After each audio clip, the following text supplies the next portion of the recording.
Well, the Dart is here and it's painted and it's also in the air.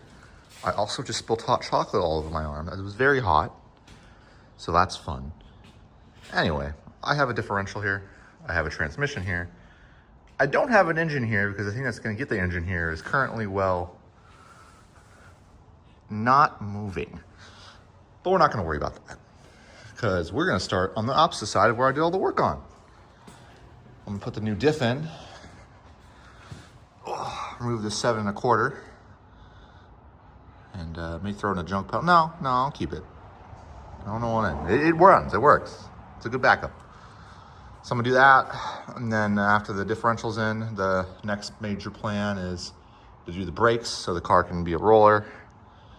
And then, engine time. So till then, I'm gonna start rocking and rolling. This should be fun. What's the differential here? Explain this a little bit. So this will be going in. This is a Strange 60. It's just a Dana that Strange Engineering makes. Has 373 gearing with a Sure Grip. Has Dr. Diff rear disc brake kit for the Dana 60. I made the brake lines, and then I also have a pinion snubber for it. And is that rust on my new? This makes me sad. This is new. This cost me a bunch of money. Anyway, the coffee machine is very loud. I'm going to start ripping it out and have so much fun. What could go wrong? Well, before we go, I forgot to probably mention this one thing. The color of this is FF4. It's the factory color.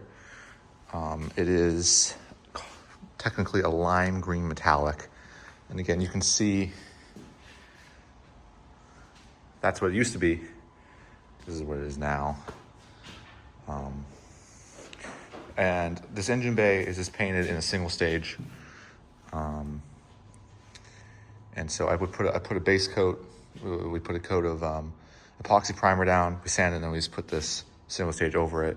And eventually when the car gets repainted, like up here will be repainted again, and it'll be a base clear, a modern paint.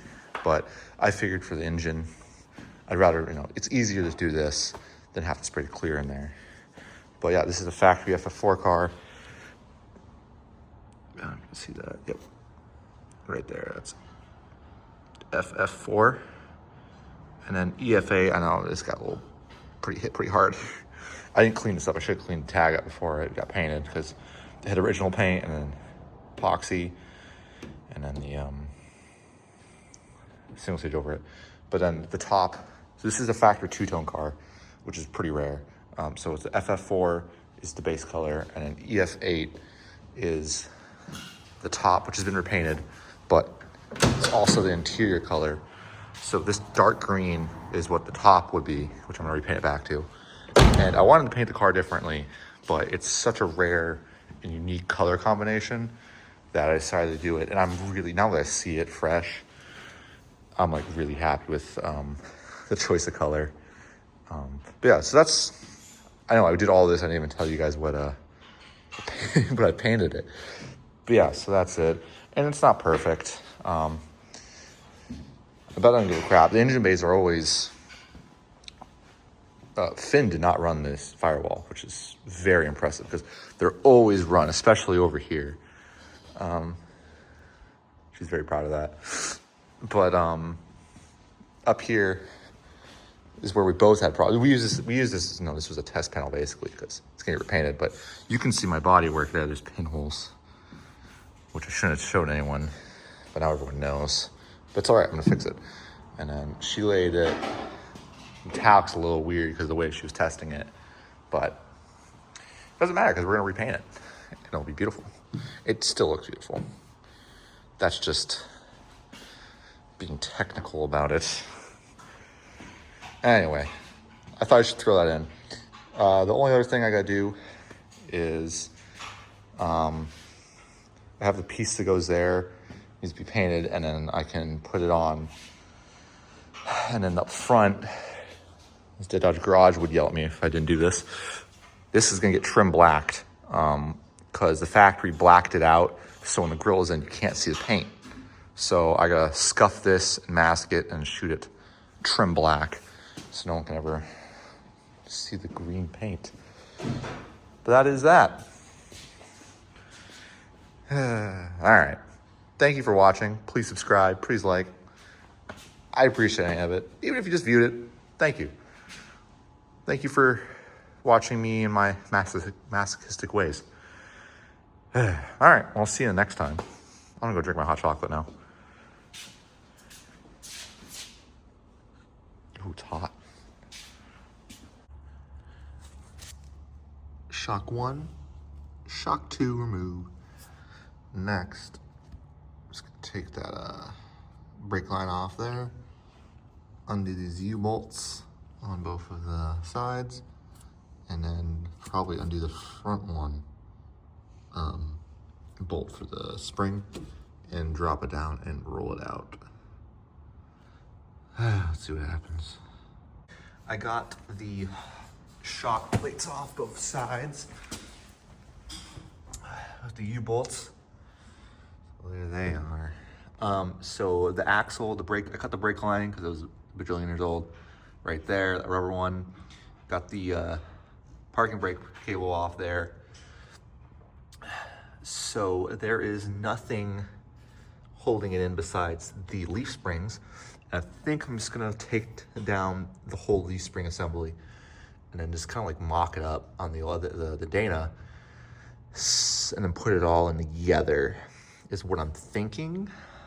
So next will probably be these rear shackle, front bolt up there, drag out the whole thing, back of the truck, and then yeah, let's see what happens. I don't know, I'm kind of excited. Welp, I didn't get the leaf springs all the way out, but now I can take the axle out. Maybe I won't even take the, I may not. I may just slide the Dana in and throw it back up there. All right, I'm gonna get this out and pull it over there so we can look at it and maybe kick it, because all my homies hate the 7 1/4. This is a 7 1/4 Chrysler. And as you can see, it's a lot smaller. Did I say a lot? I meant it is incredibly small. I don't know if besides from A-body applications, if they were used in any other car, because it's so small. They're known for blowing up. I have not blown up mine. And I'm kind of impressed by that fact, because I was not kind to this rear end at all. In fact, I would describe my relationship with this rear end as toxic. Yet it lives to fight another day, because I don't want to throw it away, because it's still alive and it could be useful. But when it dies, I will not feel no sadness. So off in the corner it goes. Well, until I pull the Dana out, then we'll get a comparison. But off to the corner it goes, to be abandoned, forgotten. Goodbye. Got the Dana on some jacks and some dollies. So I just push it around now. Painted the U-bolts because they were just bare steel, and I hate when they rust. They're gonna rust still, but at least they won't instantly rust. Because I live in the great Pacific Northwest, and anything under the car rusts. Just surface rust, but it all rusts. Anyway, man, look at how big this is compared to that. Look at it, it's small.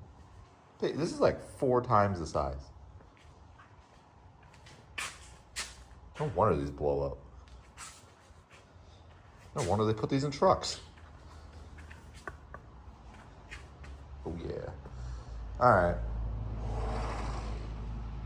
I gotta somehow figure out how I'm gonna get this under there. This is a little higher than I thought it was gonna be. The car is not as high as I want it to be. And I got the leaf springs in there. So it has to come in kind of from the back. I don't know. I'm gonna figure it out. So next step, get it underneath so I can start trying to bolt it in. And yeah, things are happening. I'm excited. So much work. One piece at a time though. All right, I'm gonna get to it. All right. Sometimes, just sometimes, I'm a genius. The jack stands were way too tall, way too tall. And then I remembered it's an axle. I can put a wheel and tire on it. So now it's gonna roll it under there. When you use your brain, things can happen. Come on now. There we go. All right, I'm gonna roll this under there now. Take two. This is gonna be way better. Well, I hope this works. Because it's gonna be awkward if it doesn't. This did not work. At all. I should have jacked the car up higher. No, I didn't. All right, new idea. I'm gonna put that on there without that and maybe do this for the third time and try it. Okay, here we go. Well, third time's a charm, I guess. We'll see how this goes. I didn't want to do this, but it's probably the best way. It's gonna probably do it instantly, so yay. I'm gonna push this underneath and see if it lines up. I have the rear axle all the way under now. Got the shock plates out for the Dana. Mounted these bolts on them. I'm gonna try to now, let me think here. Get these springs up and get it on the locating pins, and then once they're up and some locating pins, I can put the U-bolts through and torque those down, mount the shock, and then I have a Dana installed. I still need to get, I don't have yet, pinion snubber. Goes right there. And that's the only thing I'm missing for this. And then I can do the brake lines forward and get them plumbed up. So yeah, here we go. Gonna try that, see what happens. Well, I got this side all the way up there, roughly on the pin. Time to jack up the other side and do the exact same thing again. And then U-bolts, here we go. For some reason, it's not wanting to go on. I'm not worried yet. I'm gonna see what happens. But this is, we'll see what happens. We'll see what happens. I'm gonna work on this a little more, but it's so close. I'm so excited to have an axle in the air. I paid a lot of money for you. You better not break. Well, I've had two realizations here. A, I probably should have filled it up before I put this thing up in here. B, I don't have a torque wrench. So, yeah. Well, everything's basically on, ready to torque. I just gotta put the shocks on. And then I'm gonna wait to tighten anything because I'm gonna put anti-seize on before I do it. So that's gonna be a tomorrow problem. But it's up there, so I'm happy. I got dual discs now. That is my new realization. I mean, I knew that, but now like I see two discs. Stupid drums. I actually kind of like drum brakes, but not for this car. I need all the stopping power when it's hot. These are too long, so I can't put a torque wrench on them to torque them properly. So I got the old Cutter 5000. Gonna trim these down so I can torque them. Oopsie. Well, you know what to say. You can't see it if it's painted black.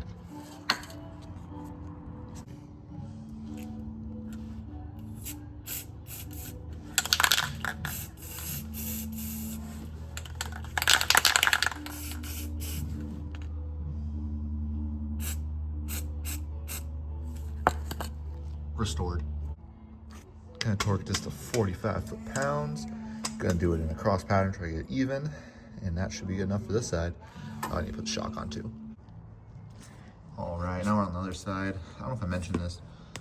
I'm putting a little anti-seize on this, just because when they sit, as I found out, they get pretty rusted on, and these are fine threads. So a little anti-seize is gonna go on there, and I'll get these bad boys up there, torque cut them, torque them. And I'm gonna wait for a while now because I may have snapped that bolt off the shackle. Oopsie daisy. So I'm gonna get new one of these coming. But for now, that's gonna be where I'm at. I guess I can start making the brake line. That'll probably be next. Anyway, back to work. I put this fully together and then I realized I forgot this, and this is very important for manual brakes. So now I'm gonna take this back apart. A little bummed. So that's where the grommet goes. They're in that hole right there. Don't forget that for your manual brake vehicles. Kind of important. So I put it on, right? And then I look down, and what do I see on the floor? This. And I go, but I just put that on. Did it fall out? So I took it back off. No, this is another one. Do I know where it's from? No. Do I know how it got on the floor there? No. I guess I have two. It made me question things though. So, yeah. Took the old brake line out, and then I bent up this second line here using nickel copper. I got roughly, it's a little longer than it probably should be. And I'm gonna shove it in the car now and, bend the rest of the way, get everything nice lined up, and cut off the excess, and I'll flare it. And before I flare it, hopefully I don't forget, I'm gonna put this, has like this spring on it, which I have a whole nother, got some new stuff here, and the spring protects it from being shaved and broken underneath the car. And then I still need to get the rubber line. Probably just trying to get that from AutoZone.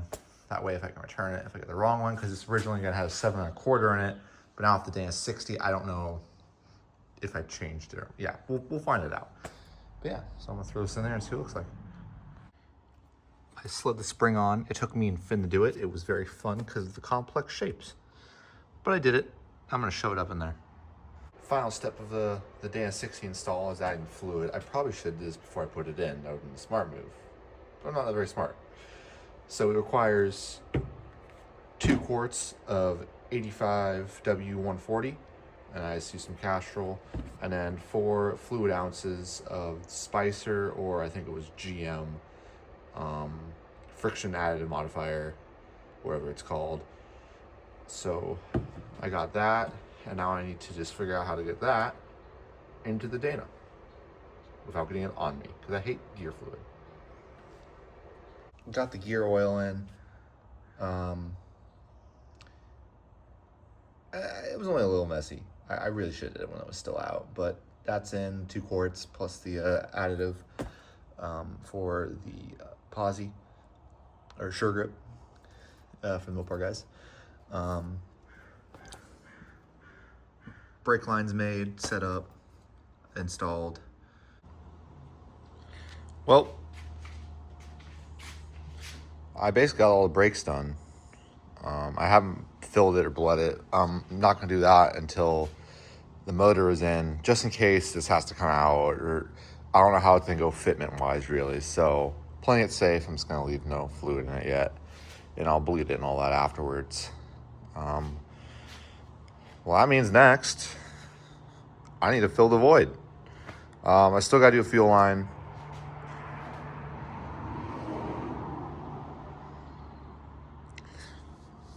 Still gotta do a fuel line, but I don't know. I wanna fill the void. I wanna put that into that. So yeah. So next episode we'll be repositioning this dart, mounting everything up to the engine, putting transmission on, and then trying to shove it into this little hole. Should be fun. Thanks you guys for watching. I really appreciate it. I'm excited. Things are happening. It's taking forever, but I just kind of realized this is a big project, a lot of goals, and it gets done when it gets done. And hopefully it all works out. But yeah, I'll catch you guys later. I'm gonna do some stuff now.